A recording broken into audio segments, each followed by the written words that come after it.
আমার মা বোনেরা দিদিরা, আজকে আমরা ব্যথা ভরা মন নিয়ে আপনাদের সামনে আসছি, যার জন্য আপনারা অনেক অধীর আগ্রহে বসেছিলেন যে একটা ভালো ফলাফল আপনাদেরকে উপহার দিবে। আমাদের ব্যর্থতা আমাদের ভিতরে, আপনাদের ব্যর্থতা না। হ্যাঁ, তার জন্য আমরা দায় স্বীকার করতে আসছি। আমাদের সেই প্রাণপ্রিয় নেতা, আমাদের অভিভাবক, কেশবপুর উপজেলা বিএনপি সভাপতি আলহাজ আবুল হোসেন আজাদ আপনাদের সামনে উপস্থিত হয়েছেন। তিনি কিছু মূল্যবান কথা বলবেন। নমস্কার। আমি আপনাদেরই ভাই বন্ধু হিসাবে ধানের শীষ প্রতীক নিয়ে আপনাদের মাঝে এসেছিলাম। আমি আপনাদের কাছে চিরকৃতজ্ঞ, চিরঋণী।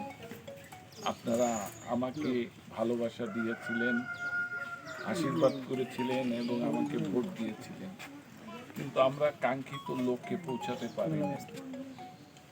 তো আমি আপনাদের মধ্যে আসছি আপনাদেরকে আশ্বস্ত করতে। আজকে আমাদের বাংলাদেশ জাতীয়তাবাদী দল রাষ্ট্রীয় ক্ষমতায়, ইনশাল্লাহ আপনাদের এই ঋণ আমি শোধ করতে পারবো কিনা জানি না, তবে চেষ্টা করব। আমি আপনাদের পাশে থেকে আপনাদের সেবা করতে চাই, সহযোগিতা করতে চাই।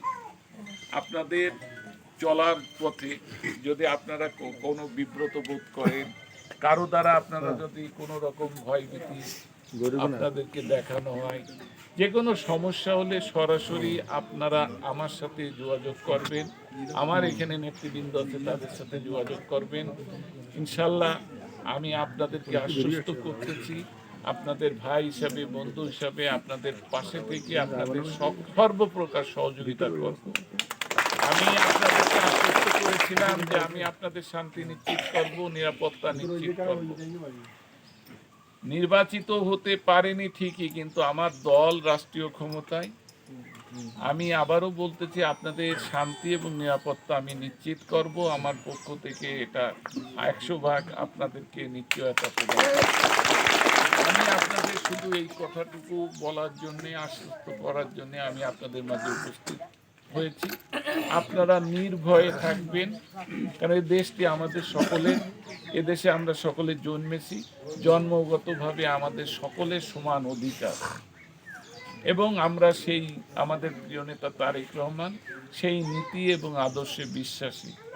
আপনারা কোনো সময় নিরাপত্তাহীনতায় ভুগবেন না। সব সময় আমরা আপনাদের পাশে থেকে আপনাদের সার্বিক সহযোগিতা করব। আপনারা আমার জন্য আশীর্বাদ করবেন। আমি আপনাদের কাছ থেকে মঙ্গল কামনা করি। সবাই ভালো থাকবেন, সুস্থ থাকবেন। এই কথা বলে আমি আমার বক্তব্য শেষ করছি। সবাইকে